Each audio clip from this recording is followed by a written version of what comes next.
Hello, ladies and gentlemen, and welcome back to the Steel City Sports Report, where we talk everything Steelers, Penguins, and Pirates. I am your host, Brady Vini. Hope you all are staying dry on a very rainy, very stormy Wednesday evening here in Western Pennsylvania. And today we are here to talk a little bit about tonight. Gonna be honest, it is being talked about today, the day after the MLB All-Star Game. The slowest days, one of the slowest days year after year for sports news. No baseball until Friday, at least for us Pirates fans. No hockey to talk about unless there's some big offseason move made. And no football, at least for the Steelers training camp. Now, actually, 1 week away from today. This time next week, we will be talking about Steelers arriving at St. Vincent College. Who will be there? What are they bringing? Will TJ Watt show up in the middle of his contract dispute?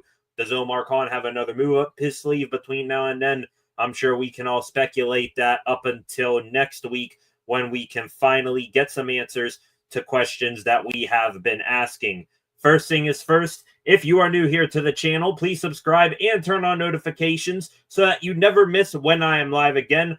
Also, feel free to like and share this video as well as comment in the live chat, and I can put those comments up on the screen at a moment's notice, just like this.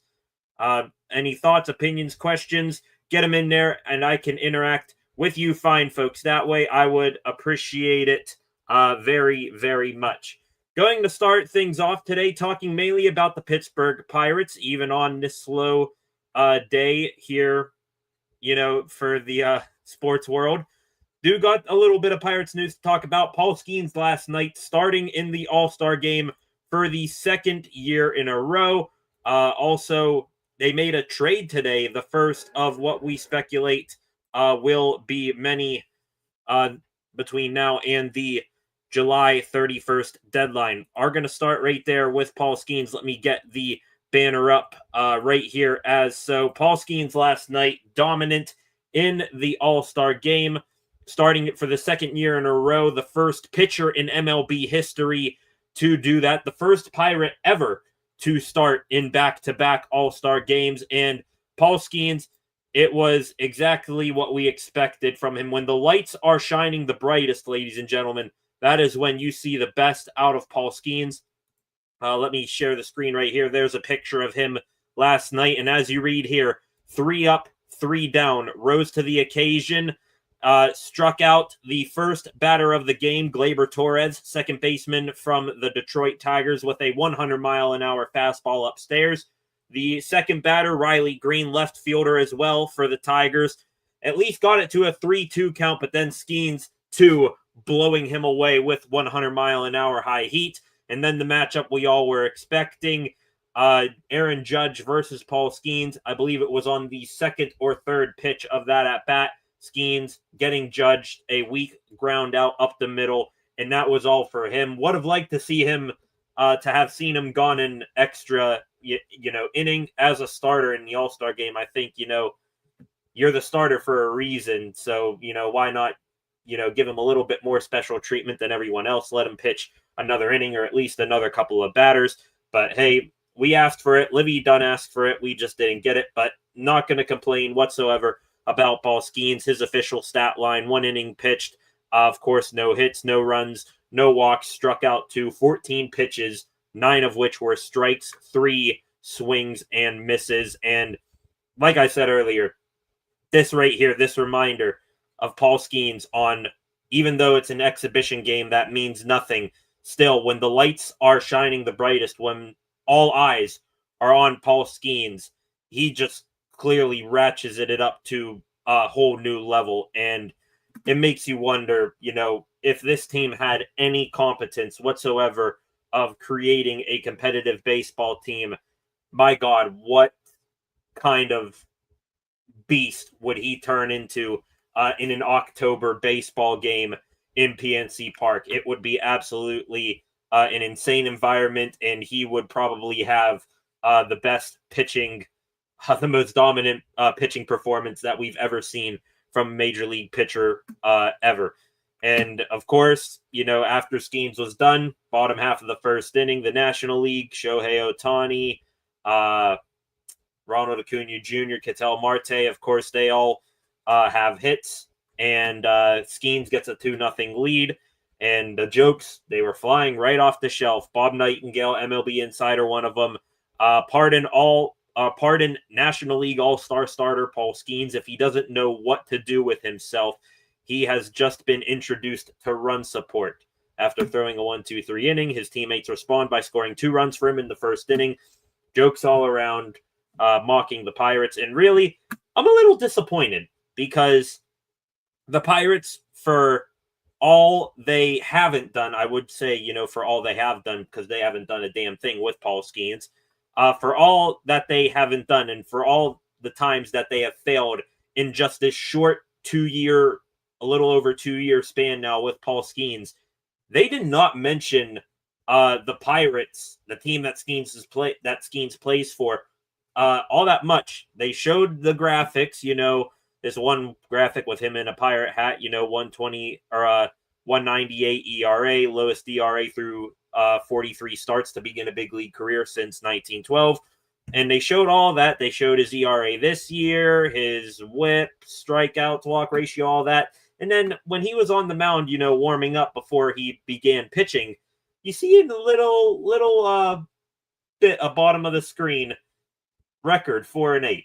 They really made that like very small and hard to notice, but tons of people, at least us Pirates fans, we do notice, and they did not say a damn thing about the Pirates, that whole entire thing. Now, I get it's an all-star game. We're going to leave, what's going on with, Paul Skenes on his team. Just let's focus on Skenes here. But you got to mention at least a little bit, don't play dumb with the audience. Skenes is a generational pitcher. Shine a little light on the Pirates, even if it's ugly. I don't care, because that's going to pressure them to finally do something that is, actually makes waves in the MLB world, something that is going to get them back into contention and prove to the fans that, hey, we are not going to let this unicorn that we have go to waste. So that was one gripe that I had, is that when Skenes was out there, they didn't, they shined on him for all the good reasons, but they should have shined the light on the Pirates to, expose them, give them a little bit of humble pie, a little bit of humiliation to maybe spur something big to come, either, this off season, something in the front office, something in general, just action in general, something to where we can look clearly at the Pirates and say, all right, now we're trying to, do something here and compete with Skenes, not the same old that we've been doing for far too long. Yeah, speaking of the Pirates, more on last night's All-Star game. It kind of was like a Pirate game. I believe it was Noah Hiles, beat reporter for the Pittsburgh Post-Gazette, on the Pirates. The game almost had a rain delay. They had the tarp on pre-game, and then they got it off. And, of course, Paul Skenes, no lead for him. He cannot get a win to save his life anymore. When he, gets a lead, it's not even safe for him. The National League was up 6-0 at one time in last night's All-Star game, and then it got tied up 6-6 in the bottom of the ninth inning. Another blown lead for Paul Skenes. He does not get the win. Don't think he was going to get the win anyways. Not sure how they, play that off in the All-Star game. But anyways,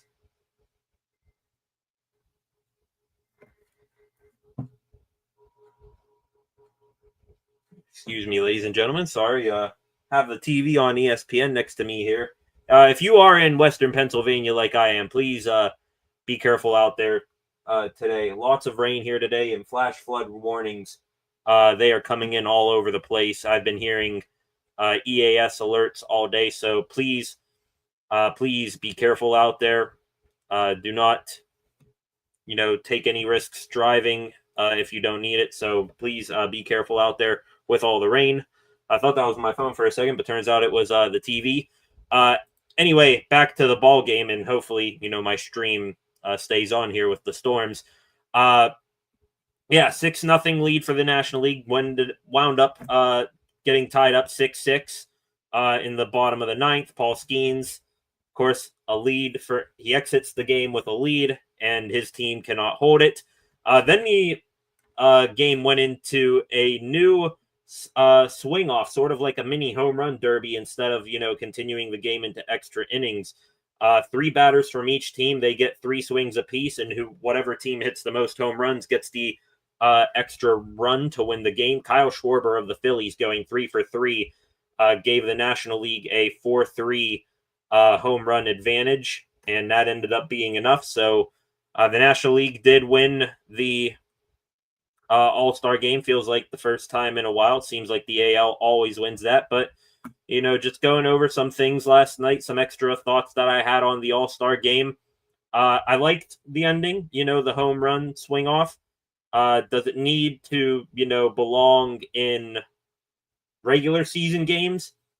I don't know. It would be entertaining, but a debate I've been hearing all day on the radio is, do you really want the Pittsburgh Pirates, with how bad their offense is, to go into a home run derby swing off? I mean, just think about what three players you would be picking for that. O'Neal Cruz is definitely one. And then, who else after him? Andrew McCutchen, he's a good hitter, but does he have the power that he once had? I don't know. Maybe Henry Davis will be a good pick for that. I know he's a big power guy. But Brian Reynolds, maybe if you're in PNC Park, short right field, that would help. But he's been disappointing this year. Just not too many guys to pick from, honestly, if you're the Pirates, to possibly be a part of that extra inning home run derby scenario. Also, Skenes last night, as you saw in the picture I popped up earlier, happy that they just went back to players for each squad wearing their normal home and away jerseys. I enjoyed that a lot, seeing Skenes out there in the Pirates uniform. Also, sick All-Star game hat, the black cap with the yellow brim. Nice hat there, I do say. This is one that I've had for a little while here. This is 2018 right here, back when it was in Washington, D.C. So probably one of the better All-Star game caps that I've seen in a while. And last, piece of, last thing that I held on to from last night's All-Star game, seeing Aroldis Chapman out there for the Red Sox makes me miss that the Pirates didn't bring him back. Now, he would have been of no use to this team for how bad they've been, but Chapman still has it. Wish the Pirates would have re-signed him. Also, wish they would have traded for Jazz Chisholm, even though he didn't have a good showing in the home run derby, and I quite honestly forget how he did in last night's ball game. Still, though, he's an all-star, and he wasn't in Atlanta for a reason. So makes you wonder if Ben Cherington actually would have gotten aggressive for once and made a trade for Chisholm. Where this team would be right now. So that's my thoughts on the All-Star game. Paul Skenes doing phenomenal once again. And that wasn't the only bit of Pirates news that we are going to talk about today, as this morning, the Pirates, they actually did something. Now, it's something small in the grand scheme of things, but they did make a trade this morning. First to break this news was Robert Murray, MLB insider for The Athletic. The Pirates have traded Adam Frazier back to the Kansas City Royals, where Frazier was, I believe, last year. So Frazier heading back to KC. In return, the Pirates are getting Cam Devaney. Devaney here, a 28-year-old middle infielder, plays a little bit of shortstop, a little bit of second base. Really, I think he can bounce all around. But again, just trying to break down this trade as best as I can. Devaney here, 28 years old, started out as a prospect in the Milwaukee Brewers system, and then ended up in Kansas City, I believe, in 2023. He's been in AAA all this year, and really, I guess that's kind of by, circumstance here, sort of blocked from getting to the big leagues. His two positions that he normally plays up in the big leagues. The Royals, they got Bobby Witt and Jonathan India securing those spots. So Devaney, he's been stuck down there in AAA. And this is kind of along the lines of, trades that I would, want to see this deadline. In Omaha this season, 69 games. He's got 246 at-bats, 67 hits, so a 272 batting average, an OPS of 931. Here are some good numbers here, a number that you would want to hear if you're a Pirates fan. 18 home runs for Devaney in 69 games this year. That's probably more than the entire, Pirates infield up on the major league level right now. And I know it's, still AAA, but at least this kid's got some pop. The only thing that, concerns me, 28 years old, not, a young guy in the league anymore. Usually in the, I apologize if you're picking it up on my mic, the EAS alert is going off again. But going back here to, Devaney, 28 years old, usually in the MLB, the best track to, be a good ball player is you get drafted by age 24-ish.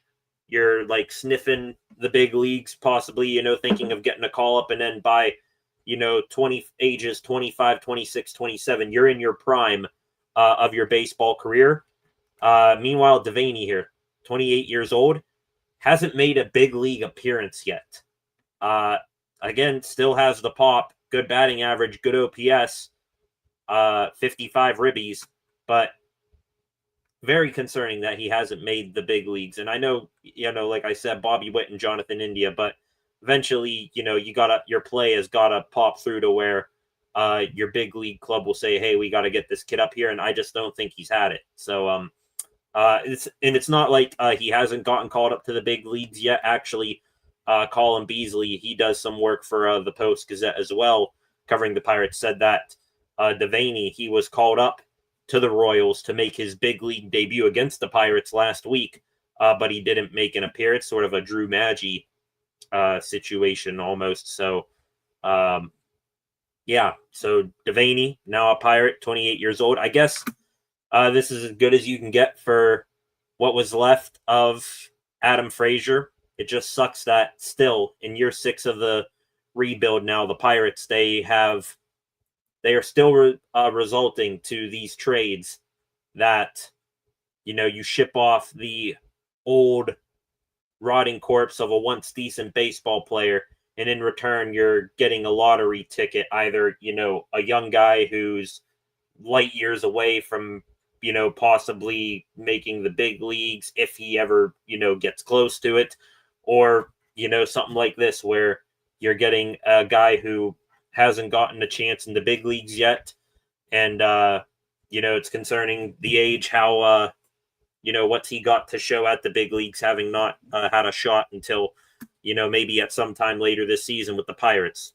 Reason why I say that, Devaney, according to Danny D'Amelio here, does work for Pittsburgh baseball now. Apparently, Devaney has been optioned to AAA following the trade, and the Pirates will be making a corresponding move on the 26-man roster to fill Adam Frazier's spot tomorrow. So that's it. That's the trade today, a small one. Again, it should be the first of many. 28-year-old Cam Devaney for 33-year-old Adam Frazier. Not much of a win in this situation. I'm really confused, though, by the Royals of all teams, trading back for Frazier, because Frazier, didn't he hit like 202 last year for them? Didn't impress whatsoever. Hasn't impressed really at all this year. So, I mean, hey, if you can get something for Frazier, you can get something for Frazier. I'm cool with it for now. Just don't expect Cam Devaney to be any sort of long-term piece of the puzzle here for the Pirates. But like I said, this should be the first of many. Mentioned Noah Hiles, Pittsburgh Post-Gazette Pirates beat reporter earlier. He was on 93.7 The Fan today, and in giving percentages of the likelihood players get traded at this deadline. Just some of the big ones for the Pirates. Said, I forget the exact percentage, but he said Isaiah Giner-Falefa is pretty much as good as gone. I think he put Mitch Keller at a 75% chance he gets traded.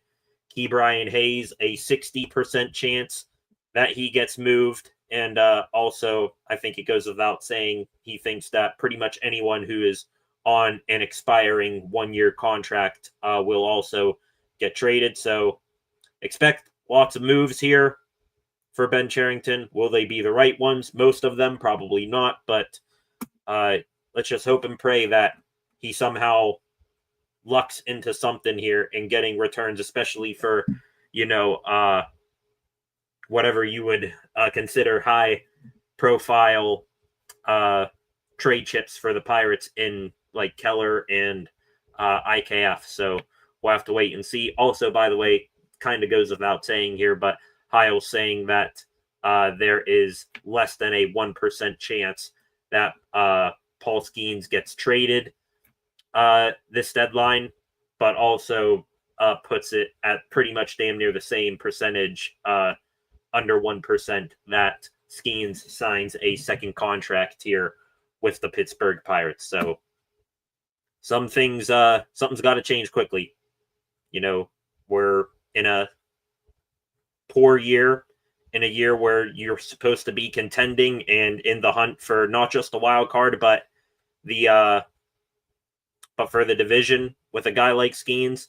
Instead, we're stuck here in the middle of what's probably going to be a fire sale here over the next 2 weeks before Thursday, July 31st, that trade deadline. So we'll stick here, keep an eye on things, pray that a miracle comes where these trades somehow turn this franchise around, and we can hopefully be in a 10 times better position than what we are this year, next year. Let's go to the comment section real quick. Jim Murphy, welcome, Jim. Trusting Cherington? Yeah, not trusting Cherington at all, honestly. The one thing that I'm really concerned about him messing up here, Jim, is trading Keller. Because kind of like Paul Skenes, Mitch Keller, I think you can make an argument that he is the second best player on the Pirates team this year.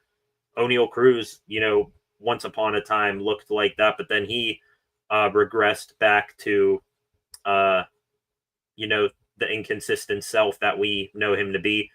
Meanwhile, Keller, just like Paul Skenes, you take away the record, great, fantastic numbers. And if you're going to move him, which I don't want them to move him, nor do I trust Ben Cherington to move him, but,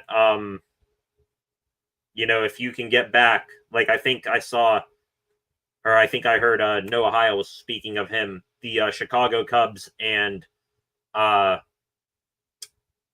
New York Mets, they are the top two teams to trade for Keller.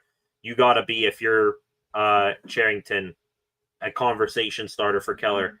You better get a already bona fide big league bat and maybe a guy from AAA who is knocking on the door. So,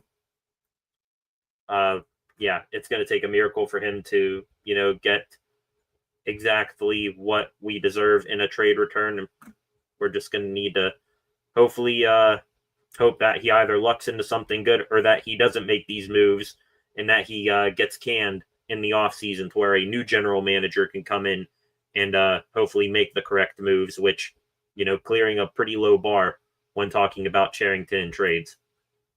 I see your other comment here, Jim. Cherington has never made good trades. Marte, Tyon, Josh Bell, no one to show for it. Yeah, I mean, you and I, Jim, we could sit here and we can talk all day. I mean, what was it? You sold off Marte for Diego Castillo and Miguel Yajure. I actually don't know if there's a list.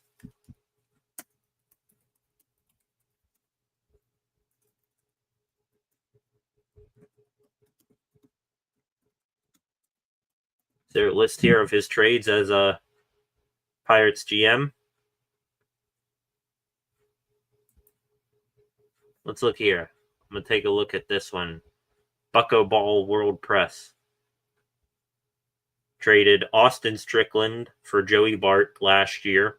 That actually turned out to be a good one. Don't know where Austin Strickland is, but Joey Bart, even though he, has regressed this year,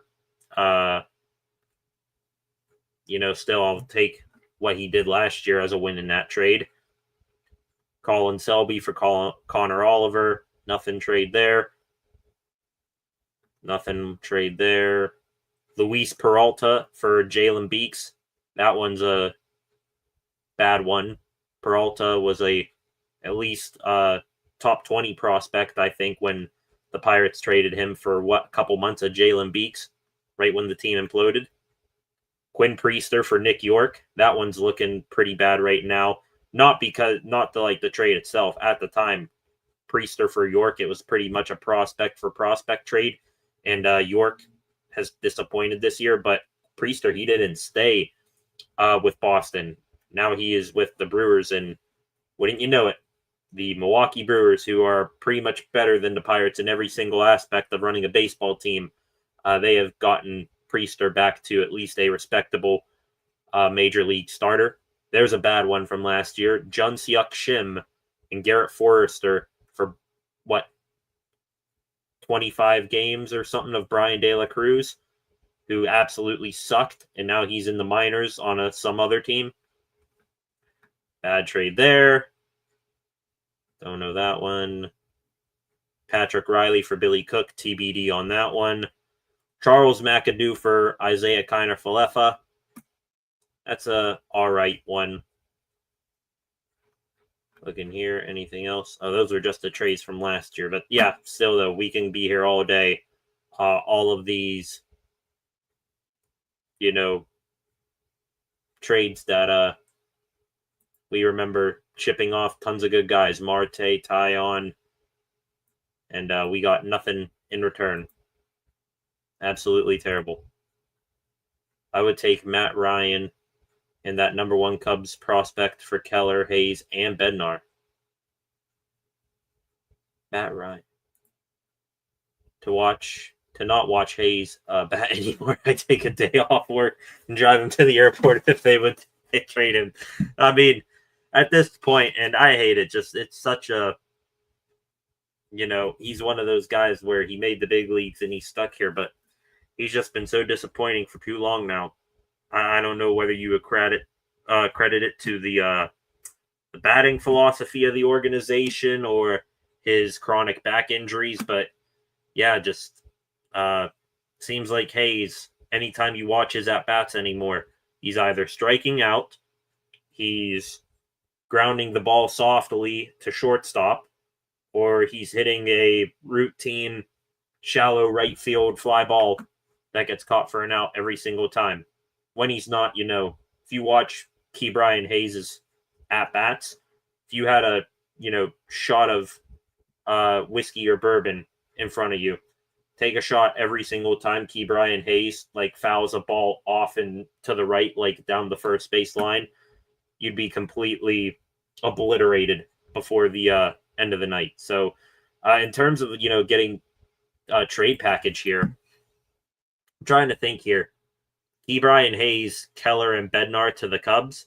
I don't think you need to get any pitchers back in this trade. Bednar, thank you for refining your game. Might bring, a little bit more better trade value to this, but we don't know whether Bednar is going to fall off a cliff or not. Also, one of those weird niche things that Ben Cherington is good at is actually making the bullpen all right. So I think you can lose Bednar and be able to, fill his spot in the not too distant future with someone, just as well. I think Isaac Matson, he's pretty much taken up that spot right now. He seems to be Donnie Kelly's guy, and he's been all right, forgetting the past couple games before the All-Star break. But Keller Hayes, what would I get in return for trading them? I know it's hard. I know that I think the Cubs said they're not going to be willing to move this guy, but starter for me, especially if you're giving up that many guys, would be Owen Casey. They're prospect hitting right fielder / first baseman. Also, Matt Shaw, their third baseman. I think I would pick him up as well, sort of like Key Brian Hayes, defensive first, third baseman, but still, though, you can maybe he's at least younger than Hayes. That'll give you the hope that he can develop with the bat. So probably looking at stuff like that. I don't know. I don't know where to go with it. There's so much that you want and kind of need in a trade to get these guys. But I don't know what Ben Cherington's thinking. Probably going to undersell them like normal. Jack Sawinski has made me take up drinking again. Henry Davis looks like he is twisting the sawdust of the grip of the bat. No kidding. Kevin Alcantara, I meant Matt Shaw, not Matt Ryan. Yeah, that's why I kind of figured you meant Matt Shaw. Kevin Alcantara would be an all right too. One trade that I would love to make, and I hate making a deal with this team, would be the Yankees. I've heard that they have a little bit of interest. Well, not I've heard. It's not like I have sources around the league. Would be cool if I did. But I've seen that the Yankees, they're one team loosely in on Hayes and maybe Keller. I would love to get Spencer Jones, 6'7" outfielder / first baseman, absolutely tearing the freaking cover off the ball at AAA. And unfortunately for him, just because he's on the Yankees, he can't get to the big leagues. Can't find a place in the outfield. You got Jason Dominguez, Cody Bellinger, and Aaron Judge, and he can't, find a spot at first base right now because Paul Goldschmidt has had a decent revival year. Feels like that should have been a, free agent signing that you could have made there, Cherington. What's Goldschmidt making? Like $7.5 million? You could have brought in him. He would have been 10 times the player that, Spencer Horwitz, Andy Rodriguez, whoever you've thrown at first base this year, he would have been 10 times the player they would be. So, yeah. Cubs, trying to think here. Out of the three teams that we've heard the most, talking with the Pirates for trades, you got the Mets, Yankees, and Cubs. Cubs, I'm looking for a deal like that. Alcantara, Shaw, Owen Casey, something like that. From the Yankees, Spencer Jones is top of my list. And then for the Mets, I think I saw there's a rumor out there that Ronnie Mauricio, they're like sort of dude who can play anywhere in the infield. Young, but still though, don't know about him as a big leaguer quite yet. He'd be a starting point. I don't know how the rest of their farm system is looking, so we'll see what happens. But is he another O'Neal Cruz slugger who strikes out too much? I don't know. Let me go here. Let me do a quick search up of Spencer Jones. I think I talked about, talking about the Cam Devaney trade earlier. He is a guy who's like got a lot of pop, but also strikes out a bunch. I'm not sure where I would find that here on Spencer Jones. Spencer Jones, minor league here. This year, AAA, Scranton Wilkes-Barre with the AAA team of the Yankees, a .362 batting average, 7 home runs and 15 RBIs in 14 games. So he's had a little bit of injury as well. Just got called up from Double-A. In Double-A this year, Spencer Jones is played in 49 games, hit .274 with 16 home runs, and then in 14 games, he's got 7 home runs and 15 RBIs, a .362 batting average, an OPS over 1,000. So, yeah, he is definitely a starter. Do I see it? Where's his strikeouts? He struck out 20 times in 68 plate appearances. So, yeah, a little bit worrying there, striking out 20 times, nearly striking out once every 3 at-bat. And then in Double-A here, 175 at-bats, struck out 70 times. So, I mean, the only difference is here between like Jones and Cruz that would give me hope he would be better there, Jim, is that The Yankees, they are 10 times the better organization in developing hitters than the Pirates. So he'd already be coming here learning, what to do for the most part from the Yankees. That would give you some hope that he could, be better than Cruz, striking out a bunch. So who knows? Maybe he'll figure it out once he finally gets to the big leagues here, having gone pretty much all the way through the Yankees organization. But speaking in hypotheticals here, like I said, we got 2 weeks till all these questions we're asking about the Pirates and what they'll do at the trade deadline. In 2 more weeks, this time tomorrow, 2 weeks from now, we will have our answers: who stays, who goes. Kiner Falefa, Ferguson, Keller, Hayes. Trying to think of some other guys. Bednar, Santana, all those guys being rumored. Mauricio and Ryan Clifford for Keller. Also heard Carson Bengay, who isn't ready till 2028. See, that doesn't interest me whatsoever. If you're making a trade here for a prospect, that prospect better be in AAA, and his ETA to the big leagues better be, 2026. This is not the time with Paul Skenes on your team. This is not the time to get anybody with a long-term projection. So Ryan Clifford, I've heard of him before, prospect-wise. Where's he at? Their system right now. We are getting way too deep into Pirates trade talk here on the slowest day of the sports calendar. Ryan Clifford. See, Clifford's in AA right now, sitting 231 with 17 home runs in 84 games in AA. See, that's why it's kind of hard for me to make a trade with the Mets. I mean, also he's a first baseman too, which is good, but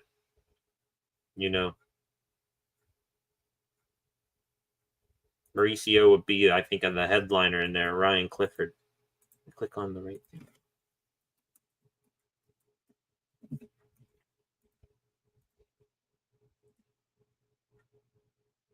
Does it say on the minor league network? Yeah, AA. Doesn't have an ETA of when he'll reach the big leagues. 11th round pick, so I don't know. We'll see. Mets probably the least likely team I'm going to, trade with during this time. So, Falefa, Yankees. I could see that be tough. Do you package Kiner Falefa and, either Santana or Bednar to, maybe get Spencer Jones? That'd be something I'd consider. Or, see, Kiner Falefa, with the year he's having, could you maybe coax the Yankees to give Spencer Jones straight up? I doubt it. But if you add in Bednar, say give us Bednar, or we'll give you Bednar and Falefa. You give us Spencer Jones, and is there any sort of big leaguer that's not hanging on to their team right now? Not sure.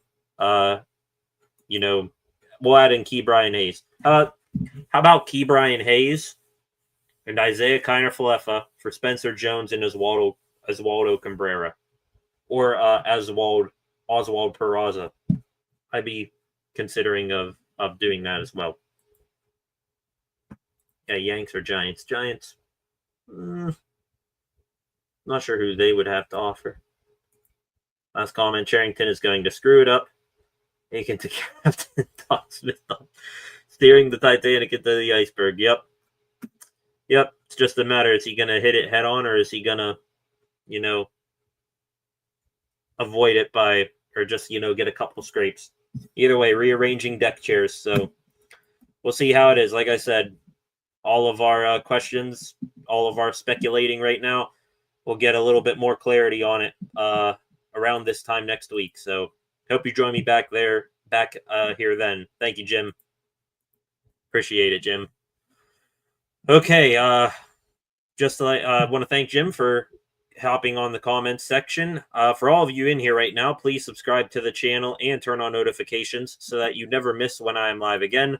Also, feel free to like and share this stream and continue leaving comments in the comments section on anything else new we talk about here coming up.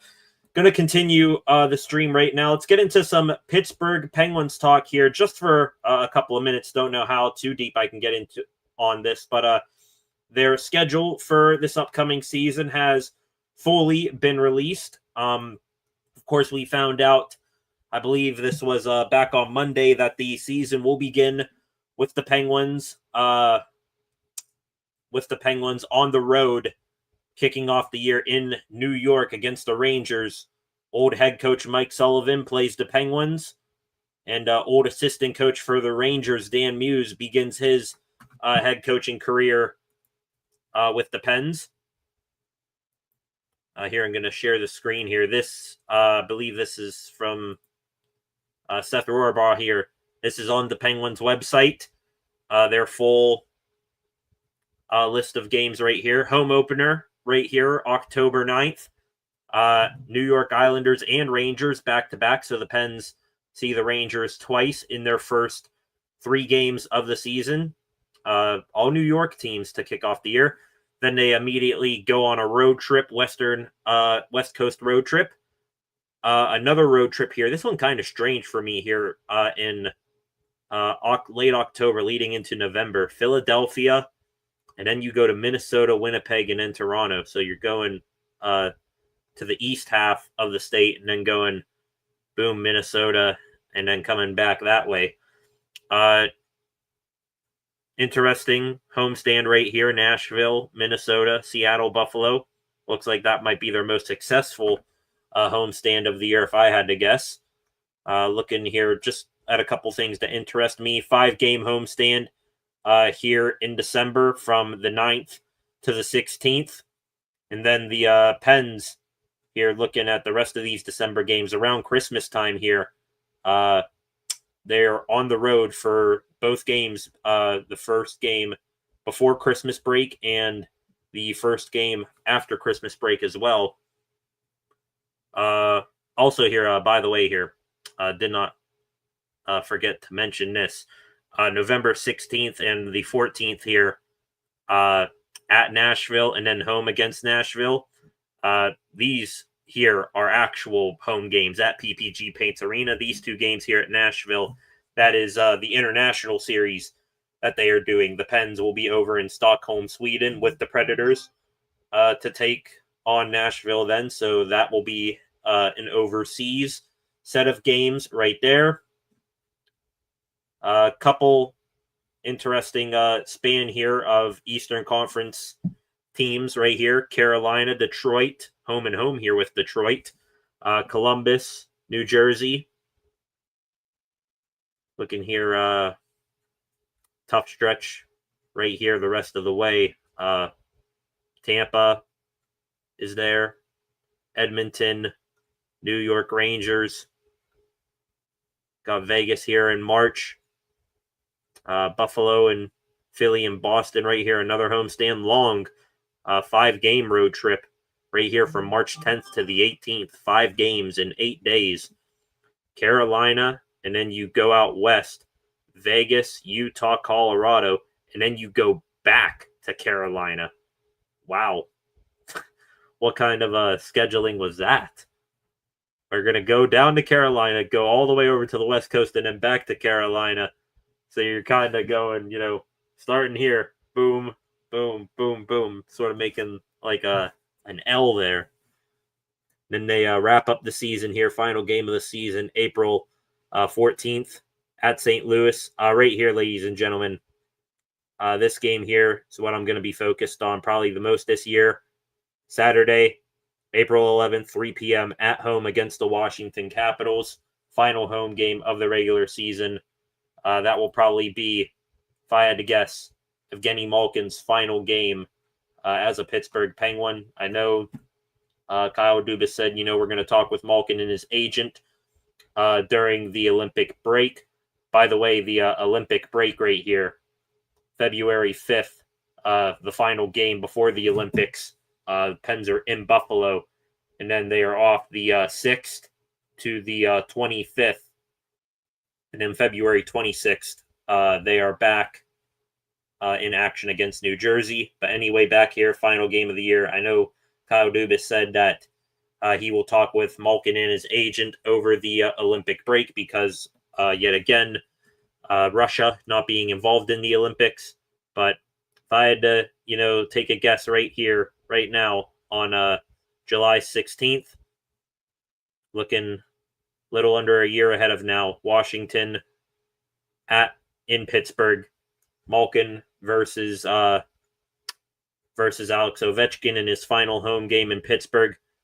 Kind of poetic right there for Gino's final home game as a Penguin, if I had to guess.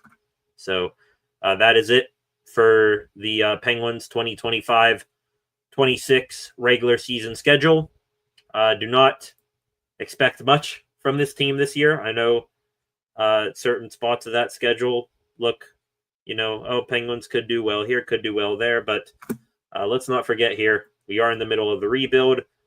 Things are probably going to get worse before they get better. We're going to have a long hockey season, and it's probably going to look more gloomy here within the next couple of weeks, maybe, when Kyle Dubas gets Erik Karlsson, possibly Rickard Rakell and Brian Rust traded. So we will see what happens then. Okay, going to take a quick stroll here through Twitter before we get into the more Pittsburgh news segment of the program. Going to get into some Pittsburgh Steelers news here in a moment. Some contract information on Jalen Ramsey and Jonnu Smith. Of course, they got traded to the Steelers. They had their contracts adjusted and got a pay raise out of it.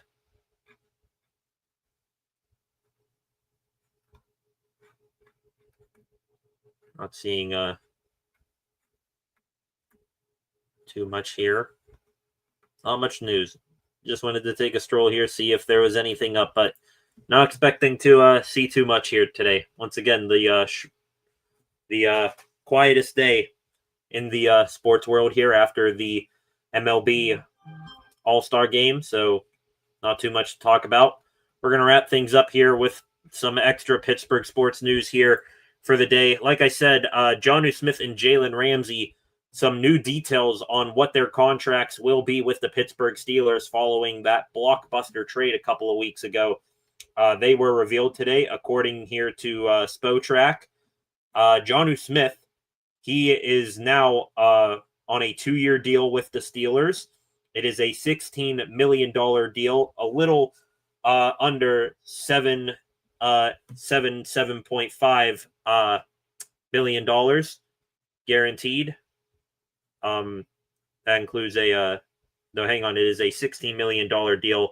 He is getting just under $8 million in the signing bonus. He will make $9 million in 2025 and a non-guaranteed $7 million in 2026. So it looks like even with the Steelers giving him an extension with the trade when it was made a couple Mondays ago, looks like they can get out of it here if things do not work out this upcoming season. By the way, this new contract for Jonnu Smith, it comes with a cap hit of $5.1 million, and his contract now officially ties him for the 8th highest paid NFL tight end in the league right now with Pat Freiermuth. So, sorry, Jerry Dulac, saying that Jonnu Smith is, going to be like a Michael Pruitt, but better for the Steelers. They're paying him the same amount of money as Pat Freiermuth. I think he's going to be involved in the offense more than you think. As for Jalen Ramsey, his new contract here is a 4-year deal. The Steelers, of course, adjusted his contract, gave him a little bit of raise with the trade from the Dolphins. His contract now 4 years, $84.7 million. It is $19.5 million guaranteed.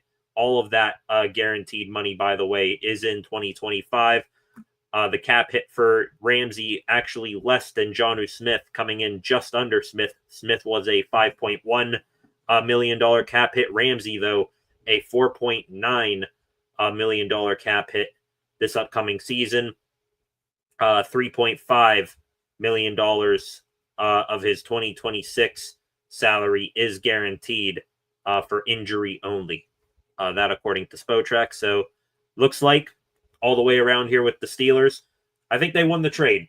Of course, that will officially be confirmed depending on how these guys perform on the field. But just looking at it from the outside in, Steelers got rid of Minka Fitzpatrick, who, by all means, good person, embodied what it meant to be a Steeler, was a great tone setter for that locker room, but seemingly has lost a step when it comes to his play, playing center field all the time, not close to the play being made.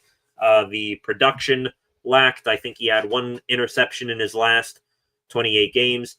You ship off Fitzpatrick and a late round pick swap. In return, you get Jalen Ramsey, who has fallen a little bit from the Ramsey we knew a couple years ago, but still looks like he's got a little bit left in the tank. I'm sure he will have better production than Fitzpatrick had here, and also he can play a little bit of everywhere, safety, nickel, outside, corner. And on top of that, you get Jonnu Smith, a tight end coming off a career year, the best year that a Miami Dolphin tight end has ever had.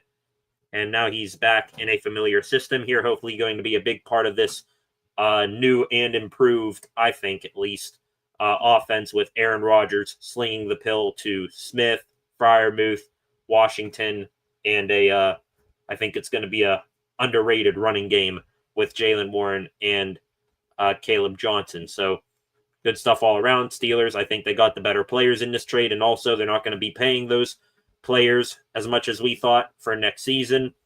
Like it all the way around.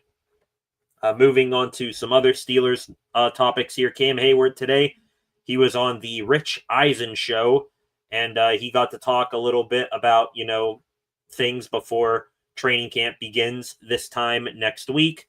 Hayward saying, spoke highly of Aaron Rodgers once again, spoke highly of Jalen Ramsey, been, kind of like all Steelers players, saying, happy to have Ramsey. We're going to miss Minka, but happy to get a guy of that caliber. The most interesting part of his interview today on Eisen, however, talking about the TJ Watt contract situation. Cam, just sort of condensing his quote here, said, talking about TJ, "That's my brother. I want that dude paid what he deserves. I hope this year is not the last time we play together." Watt, of course, he is in the middle of, I think, more heated than we know, contract negotiations here with the Steelers. I think this is in a little bit of a worse place than where we were back in 2021 when Watt got an extension back then. So hopefully things can get better before they continue to get worse. We'll have to wait and see if Watt shows up to Latrobe, if it's a hold in or a hold out starting on Wednesday. But in the end, though, we are talking about it, how things are going to be bad right now. I think at the end of the day, when we get closer to, real football games starting to get played, I think it's going to be someone caving in the end. Maybe each side gives up a little. They're going to work out a deal. I still have high hopes that TJ Watt's going to finish his career here as a Steeler. But until then, we'll continue talking about it like normal. Speaking of Cam Hayward, by the way, he recently was ranked 83rd out of the NFL's top 100 players right now. A new Steeler has made the list, joining the top 100 today. It was announced, coming in at 75, so 8 spots higher than Cam Hayward. Patrick Queen, Steelers linebacker, came over last season in free agency from the Baltimore Ravens. Had an all right year with the Steelers. I think kind of like everyone on that defense down the stretch. The production started to fade, and also, I think he was, dealing with some injuries and stuff like that. I know for a fact that he was very, very ill, or not like, deathbed written sick here, but he was under the weather quite a bit when the Steelers had their playoff game against the Ravens, but still he gutted it out there anyways. Thought he had an all right season. Did he have a season, where I would think he'd be on this top 100 list? Probably not. Did I think he would not only be on this top 100 list, but also be ahead of Cam Hayward? Absolutely not. But still, happy that he's on there, getting recognized.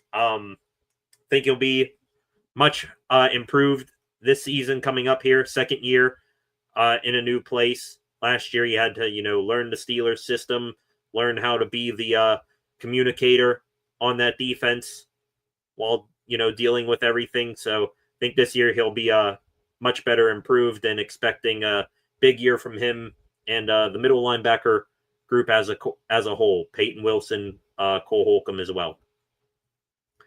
Speaking of Steelers getting recognized here, Peter Schrager, formerly of NFL Network, now he's an ESPN NFL analyst. He today ranked his top 5 NFL offseason additions, and 2 Steelers made the list. Number 4 on his top 5, DK Metcalf, which I agree Metcalf should be in the top 5 anywhere. Omar Khan swinging just a second round pick to get Metcalf in this past year's draft. I love that addition. Think he's going to be a key cog in this offense. Sort of like what you would have gotten in George Pickens. The only difference is that, at least on the field, Metcalf has his head screwed on straight. He's a hard worker. So if you get George Pickens-like talent with hard work, Metcalf should be a fan favorite here in Pittsburgh. And then all the way up here, shocked that this is number 1, Aaron Rodgers, the number 1 offseason addition. I'm sure Schrager may have put that one up there a little bit to get clicks and all that, but still, though, I don't see too much disagreement with it. Is it number 1 addition for the entire NFL offseason to a team? I don't know. Probably not, but Rodgers, I think lots of people are sleeping on him this year. Oh, he's washed, all this. No, it's, when have you ever seen anyone have success with the Jets organization? That's my rebuttal to that. That's number 1. Also, second year off his Achilles injury. I think, after tearing his Achilles, he was out that entire year, but also it takes you like about half a year, football player wise, when you have a major traumatic injury like that, for you to find your true form. And we saw Rodgers much improved in the second half of the season. So hopefully now that he's fully healthy, final go around here, he's going to be motivated as hell, healthy as ever, motivated as ever. We'll see if it plays out here well for the Steelers this season. Speaking of Rodgers here, ML Football, it's sort of an engagement farming football account here on Twitter, but not sure if this is true or not. According to them, Steelers fans have reportedly been buying Aaron Rodgers gear so that they can burn them out of hate. A local fan told the Pittsburgh Post-Gazette, some people are like that. I want a shirt so I can burn it. I hate to, bring this stuff up. And I've seen a lot of people have the exact same feelings I have on this. They're not fans. They're losers who are literally just burning their money. Like, no matter how angry I get at the Steelers, the Penguins, especially the Pirates, I don't think you're ever going to catch me here for clicks and engagement and all that. Taking a video of me burning a jersey or a t-shirt, something like that. Like, come on. It's just stupid, people. I get it. Rodgers, some people view him as a controversial guy. You know what he says off the field, how he apparently treats teammates on the field. I think that stuff's overblown. So just why you got to do stupid crap like that? Like, seriously. I'm over stupid people like that. Last thing here on the Steelers, just an update on what one Steeler is doing here. Workout videos and such that get posted. Now a week out from training camp, Calvin Austin, probably the most impressive workout video that I've seen thus far. Someone took a video of him at a gym somewhere, not sure where this is, working on vertical box jumps, a 50-inch vertical from Calvin Austin. Looking at this machine that he has, the top of it that he has to jump up, that is pretty much tall, just as tall as him, and he jumped all the way up there without any difficulty seemingly. If he can do stuff like that, who knows what he can do if he has a big year in this offense. Right now he's sort of the de facto wide receiver 2 by default, but in a world, or I should say in an offense filled with, monster targets like Metcalf, Freiermuth, and Jonnu Smith, could little Calvin Austin, a speedster, shifty little speed demon, could he get lost somewhere and make a big season out of it? Not gonna doubt it whatsoever. Not gonna deny it. Some extra baseball news here. Back talking about the Pirates again. Like I said, Pirates, they will not be back in action until Friday. That is a 3-game homestand against the Chicago White Sox. Yinzer Palooza, so I'm sure a good bit of fans will be there. If I were them, just stay home anyways. Do not put any more money in these guys' pockets than, what they deserve. But anyways, we did get the probable starters for each of those 3 games. Of course, Paul Skenes, after pitching in the All-Star game, he will not pitch in this upcoming weekend series. Bailey Falter has the ball on Friday against Jonathan Cannon. Mike Burrows pitches Saturday against Adrian Hauser. And then Andrew Heaney pitches on Sunday against Aaron Savali. So those are the probable starters for the Friday through Sunday series against the White Sox at home for the Pirates. Another sigh of relief here for Pirates fans. Of course, if you remember, this was back on Saturday, the MLB Futures game. Top prospects from around the league participate in an all-star game. Pirates top prospect Connor Griffin, who is looking every bit of a possible, big bat soon to be in the big leagues for the Bucs. He got hit by a pitch right here in the arm in the Futures game, was removed from the game at the time. His dad, everyone pretty much said that he was all right. However, Ben Cherington did want him to go to Pittsburgh, get it looked at to make sure everything is good. Apparently everything is good because his dad, Kevin, posted today, or I guess this was last night, him and Griffin back on a field, I assume somewhere down in Mississippi, where possibly Griffin used to play high school baseball. Griffin down there taking BP, so it looks like all good. We can finally say, all right, nothing is wrong whatsoever with this kid. Last thing here on the Pirates, just a little small note from last night's All-Star game. Something cool to see. Former Bucco Jack Wilson, he was in the crowd watching his son, Jacob, starter in the All-Star game for the American League and the Athletics last night.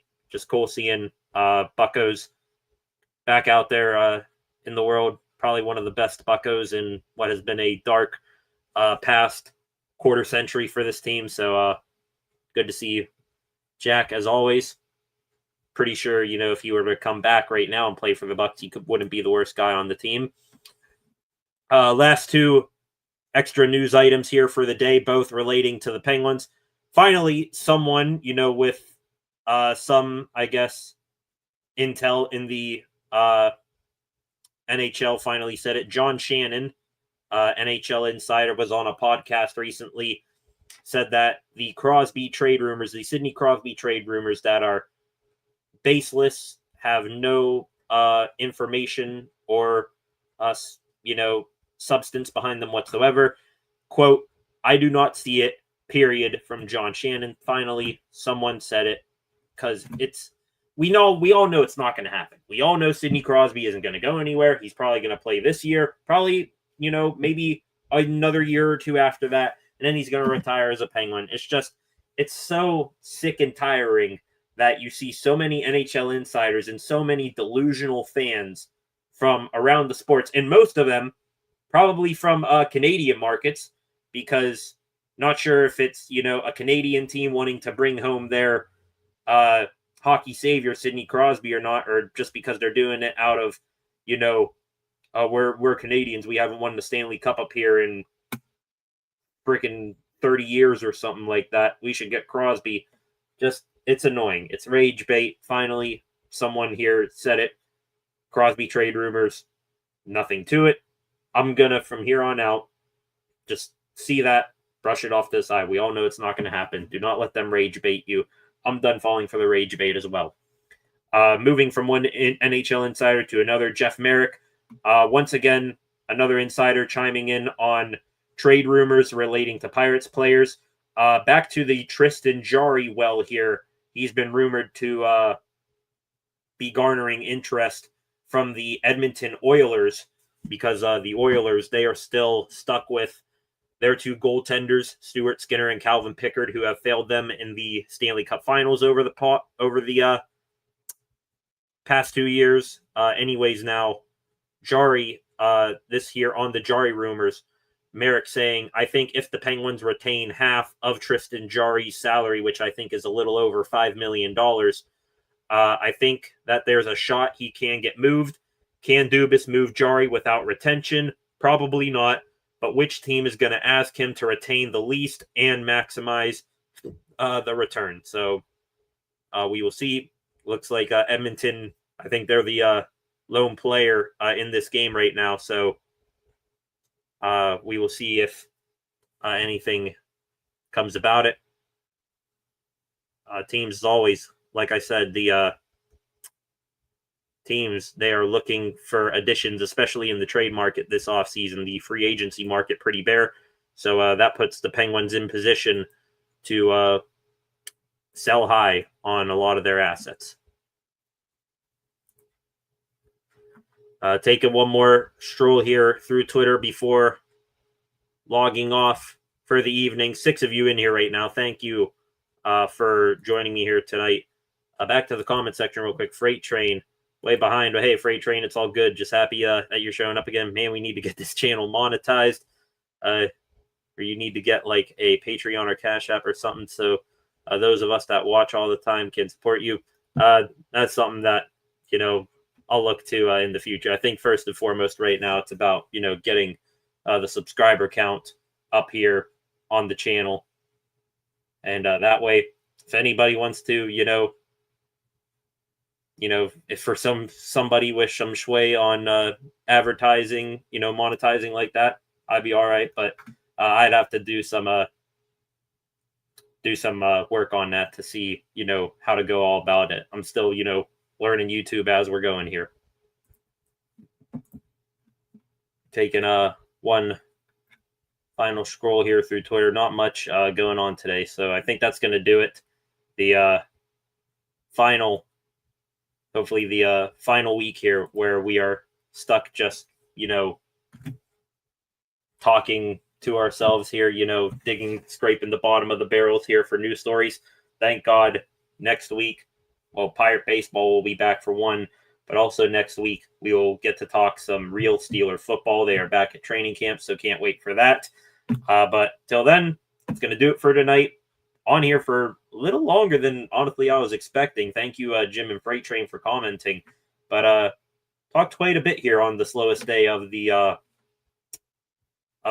sports world calendar. So thank you very much. For the final time, ladies and gentlemen, if you would please subscribe to the channel and turn on notifications so that you never miss when I am live again. We are up to 469 subscribers on the channel, so let's continue boosting those numbers up. Also, like, comment, and share this live stream after the fact. I would appreciate that as always. Every little bit helps. And that's going to do it here tonight, ladies and gentlemen. Thank you. Have a good rest of your Wednesday night, and I will see you guys back here tomorrow with some more Pittsburgh sports news.